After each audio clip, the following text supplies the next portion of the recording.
Hello students, welcome back. So today we are doing the back exercises including question answers of chapter 2 लालच बुरी बला है from your Hindi textbook सुनहरी धूप. Revision of the शब्दार्थ first, page number 19. पहला शब्द है उत्तराधिकार means विरासत, inheritance. द्रव्य खजाना means treasure. द्वंद्व कशमकश मीन्स दुविधा, यू कैन से डिलेमा. विवशता मजबूरी मीन्स हेल्पलेसनेस, कंपल्शन. दर्रा पहाड़ों के बीच संकरा दुर्गम रास्ता, a narrow tough path in between the two mountains. टीला छोटी पहाड़ी, अ स्मॉल हिल. जिन भूत घोस्ट.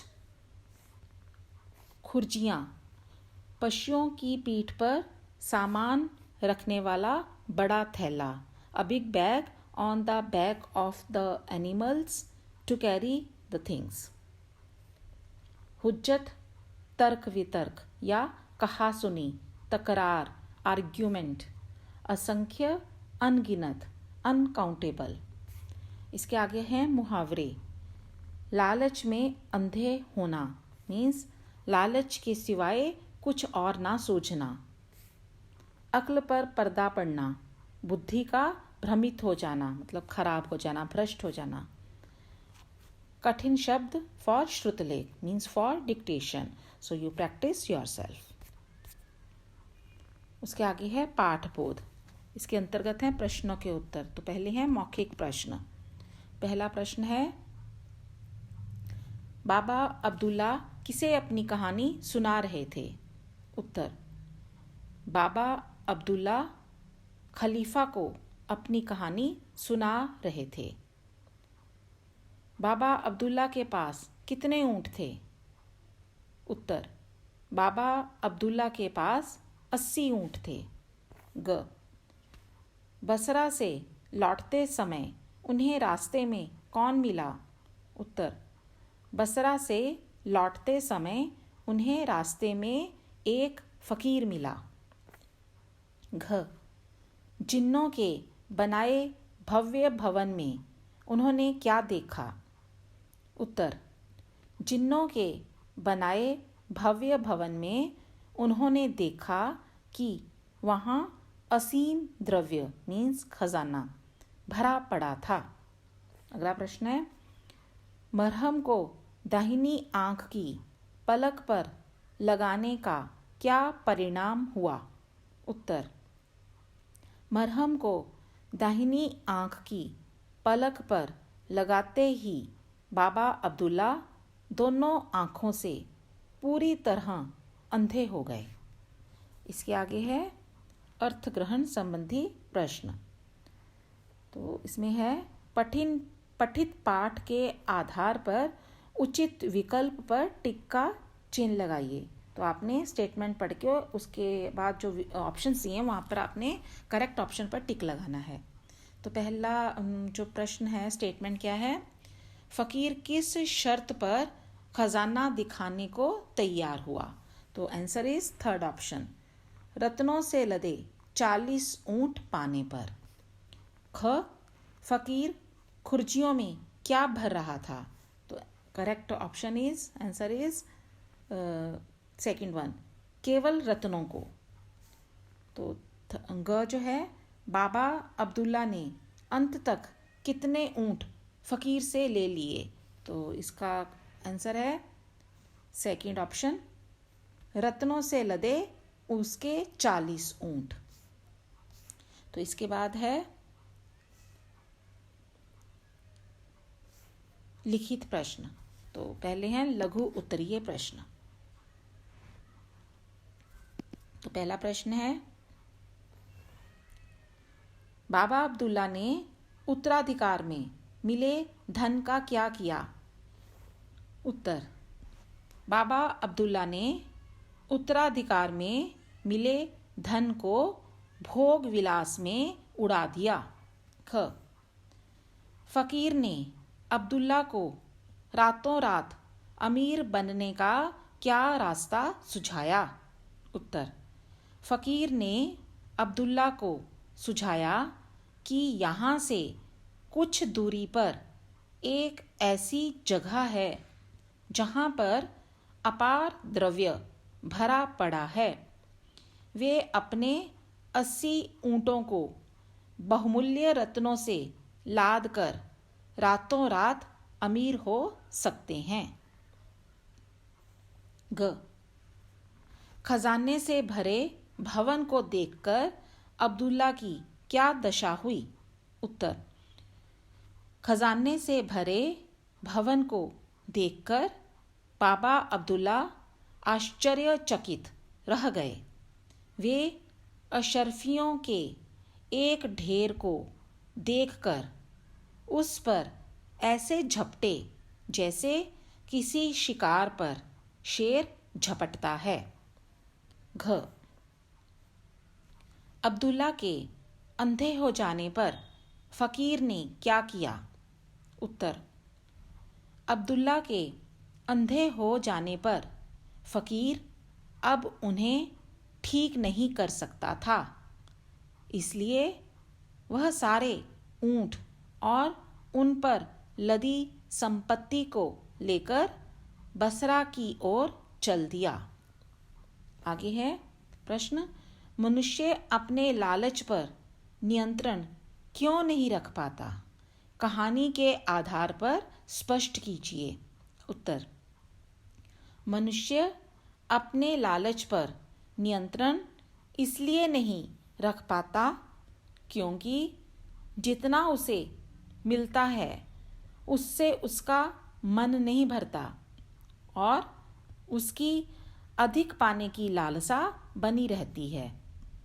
इस कहानी में भी बाबा अब्दुल्ला को एक फ़कीर की मदद से उस रहस्यमयी गुफा में से इतनी संपत्ति मिल गई थी कि वे अपनी सारी जिंदगी आराम से काट सकते थे, परंतु अपने लालच के कारण उन्हें ना केवल उस संपत्ति से हाथ धोने पड़े बल्कि अपनी दोनों आँखों से भी अंधा होना पड़ा।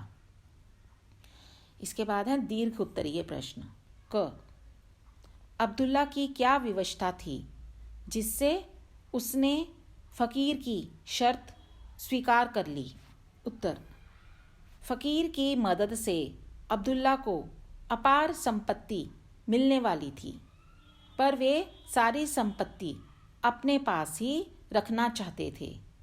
फ़कीर उनके मन के लालच को भांप गया और उन्हें सबक सिखाने के लिए यह शर्त रखी कि उन्हें रत्नों से लदे ऊँटों में से आधे उसे देने होंगे।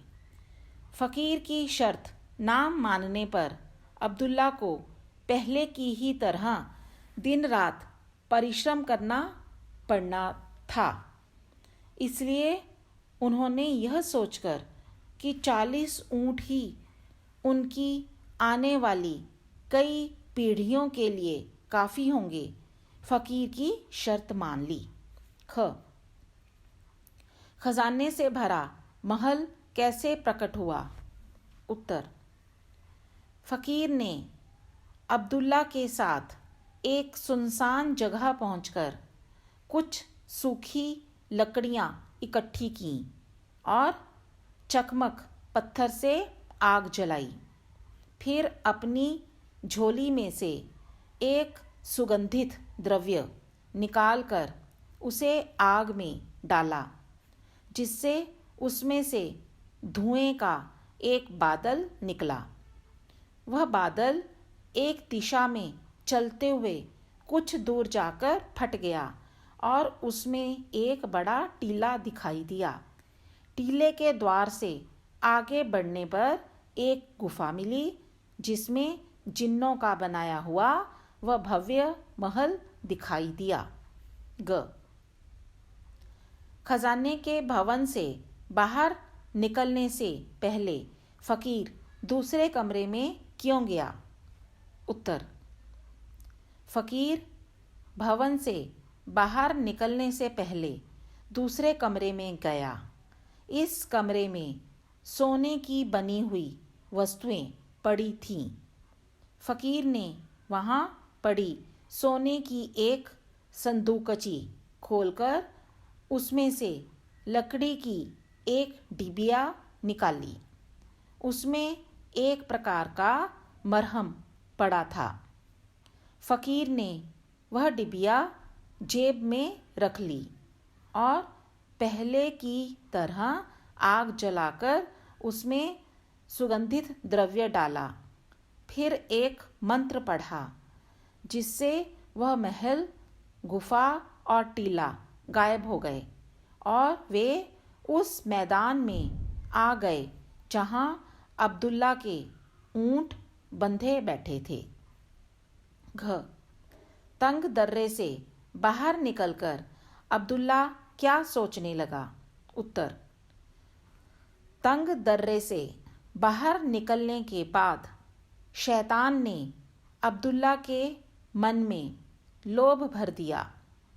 फकीर से अपने सारे ऊंट वापस लेने के लिए उसने फकीर से कहा कि आप इतनी संपत्ति को लेकर क्या करेंगे?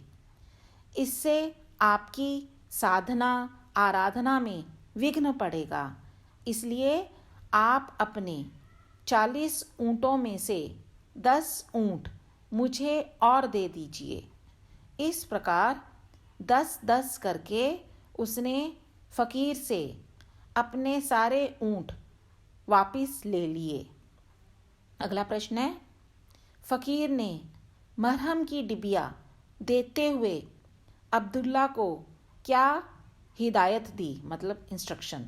उत्तर, फकीर ने मरहम की डिबिया देते हुए अब्दुल्ला को कहा कि इस मरहम में से थोड़ा सा मरहम यदि तुम अपनी बाईं आंख पर लगाओगे तो तुम्हें सारे संसार के गुप्त कोश दिखाई देने लगेंगे।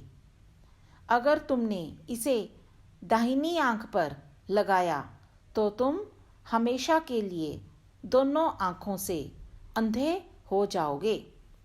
च खलीफा ने अब्दुल्ला को क्या आदेश दिया? उत्तर, खलीफा ने अब्दुल्ला को कहा, अपनी इस हालत के लिए तुम खुद जिम्मेदार हो। अल्लाह तुम्हें माफ़ करें।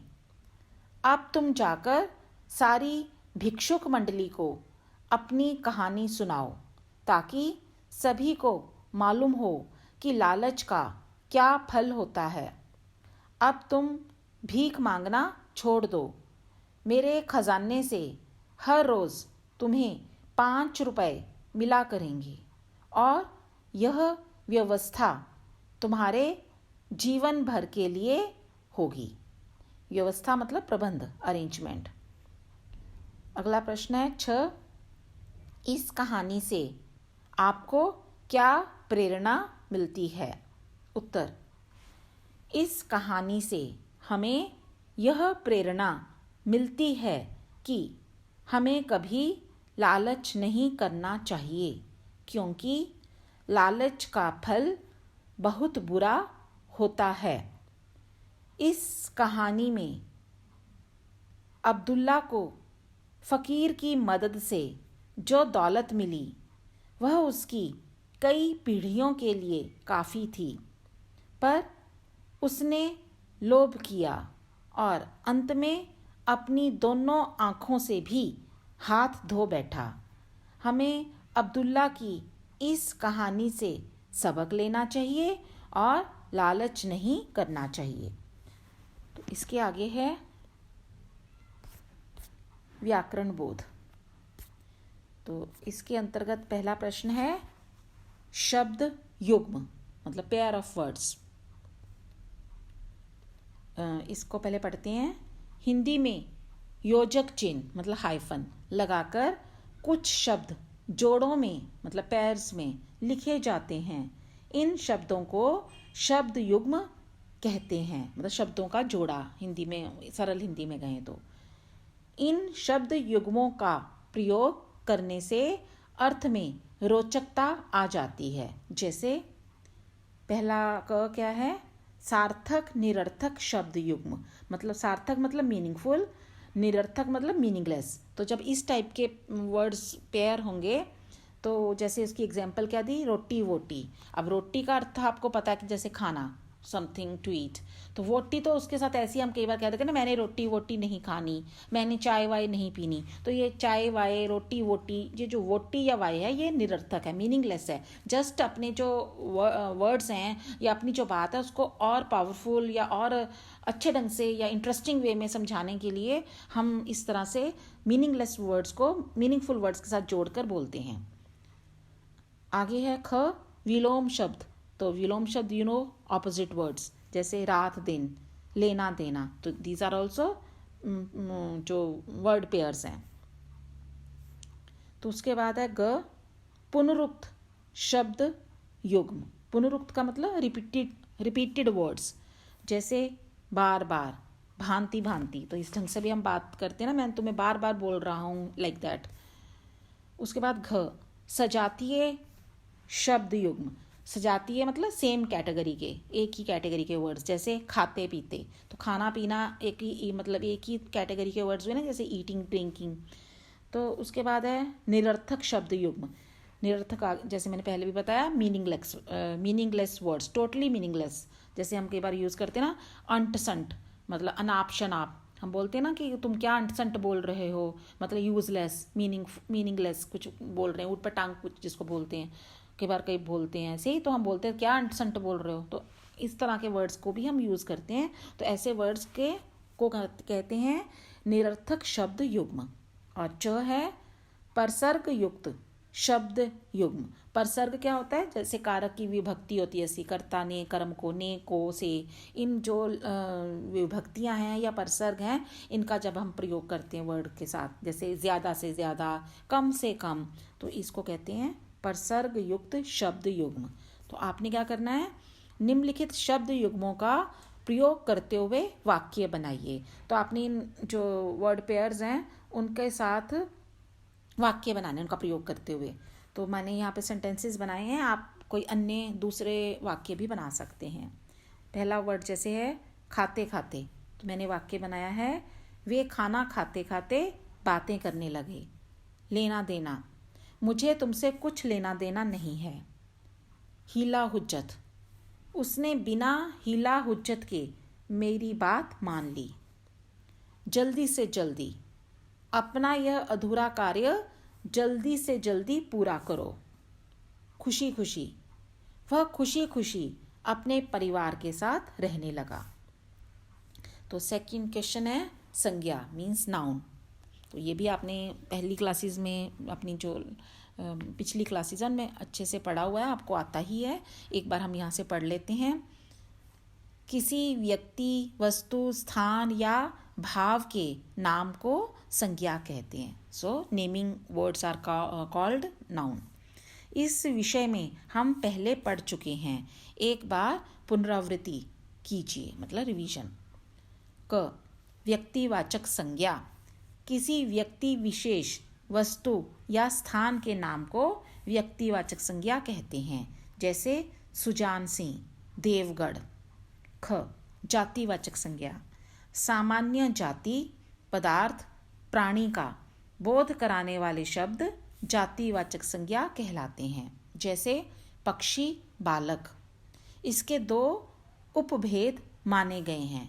नंबर 1, द्रव्यवाचक संज्ञा, जैसे इसका क्या है, नापी तौली जाने वाली वस्तुओं के नाम। तो इस कैटेगरी में क्या आते हैं, जिन वस्तुओं को हम तोलते हैं या नापते हैं, जैसे चावल, घी, तेल आदि।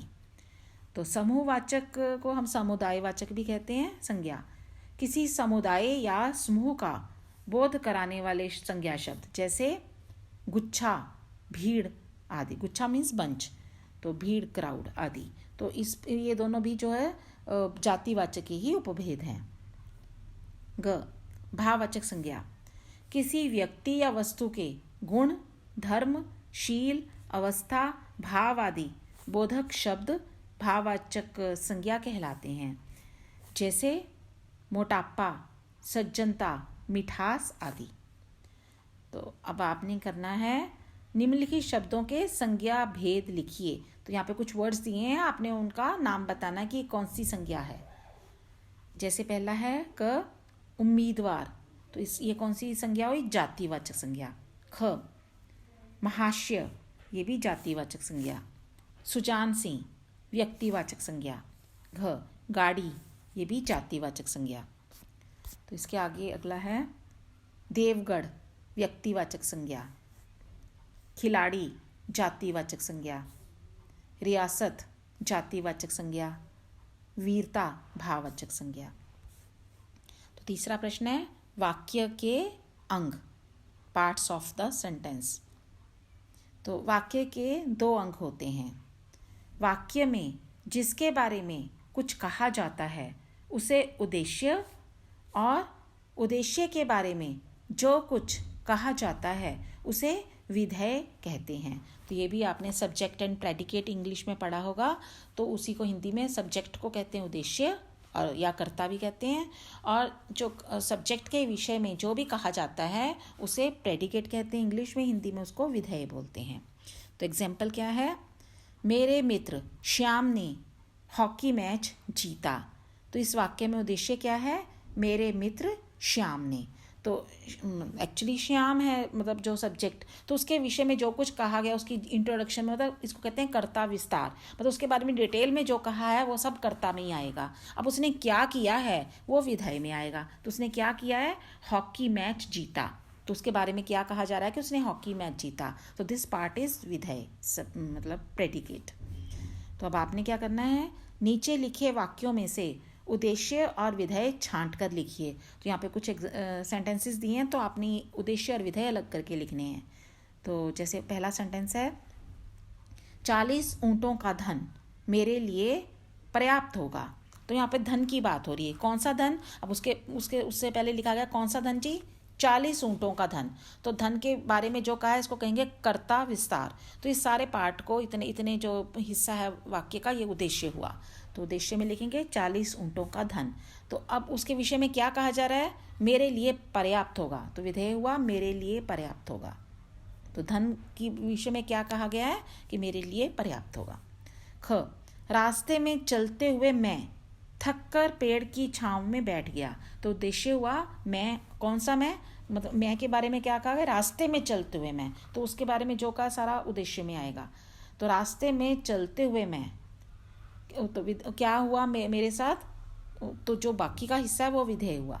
थककर पेड़ की छांव में बैठ गया। तो दिस इज विधेय। ग तुम 10 ऊँट और ले लो। तो उद्देश्य क्या है? तुम। अब तुम के बारे में क्या कहा गया है? विधेय क्या हुआ? 10 ऊँट और ले लो। तो ये है विधेय। अगला प्रश्न है रचना के आधार पर वाक्य भेद। रचना मतलब बनावट, स्ट्रक्चर के आधार पर। तो रचना के आधार पर वाक्य के 3 भेद होते हैं। सरल या साधारण वाक्य मतलब सिंपल सेंटेंस। इन वाक्यों में एक मुख्य क्रिया का प्रयोग किया जाता है तथा सामान्यतः योजक शब्दों का प्रयोग नहीं किया जाता है। जैसे मैंने फ़कीर को गले लगाया। तो ये सिंपल सेंटेंस है जिसमें आपने क्या देखना है कि चाहे लंबा हो या छोटा हो, ऐसा इसकी ये नहीं कि लंबा नहीं हो सकता, वाक्य लेंथी भी हो सकता है, बट आपने क्या देखना है कि इसमें एक ही क्रिया है, मतलब मेन जो वर्ब एक ही है, और दूसरा क्या है, कोई इसमें योजक वर्ड्स जैसे और, किंतु, परंतु का प्रयोग नहीं किया गया। तो ये है सिंपल सेंटेंस। संयुक्त वाक्य मतलब कंपाउंड सेंटेंस, जहाँ 2 या अधिक सरल वाक्य और, अथवा, किंतु, परंतु, इसलिए आदि योजक शब्दों से जुड़े होते हैं, ये संयुक्त वाक्य कहलाते हैं। तो जैसे पहले एग्जाम्पल है मैंने कह तो दिया परंतु मेरे मन में द्वंद्व होने लगा। तो अब जैसे इसको देखें तो मैंने कह तो दिया, ये एक सिंपल सेंटेंस है, अपने आप में इंडिपेंडेंट है, कंप्लीट है, सेंस दे रहा है। दूसरा है मेरे मन में द्वंद्व होने लगा, तो ये भी अपने आप में कंप्लीट है, कंप्लीट सेंस दे रहा है। तो अलग अलग भी लिख लें पूर्ण विराम डालकर तो भी ये ठीक है, पर हम जब इसको जोड़कर लिखना चाहें, एक वाक्य लिखना चाहें, तो हम यहाँ पर ये जो योजक शब्द है परंतु, किंतु, लेकिन, इनमें से कोई भी प्रयोग कर सकते हैं, मतलब बट, इंग्लिश में इसको बट बोलेंगे। तो इनका प्रयोग करके हम इन दो सरल वाक्यों को एक बना दिया। तो ये इस तरह से जब हम बनावट देते हैं वाक्य को, इसकी स्ट्रक्चर ऐसे करते हैं, तो इसको संयुक्त वाक्य कहते हैं। उसने आग लगाई और लकड़ियों को सुलगा दिया। तो अब उसने आग लगाई अपने आप में कंप्लीट है, लकड़ियों को सुलगा दिया, ये भी अपने आप में कंप्लीट सेंस दे रहा है, पर हम फिर भी इन दोनों सिंपल सेंटेंसेस को जोड़कर एक बना रहे हैं। तो इसके लिए हम योजक शब्द कौन सा प्रयोग कर रहे हैं, और। तो उसने आग लगाई और लकड़ियों को सुलगा दिया। अब तीसरी टाइप है मिश्र वाक्य, इसको बोलते हैं कॉम्प्लेक्स सेंटेंस।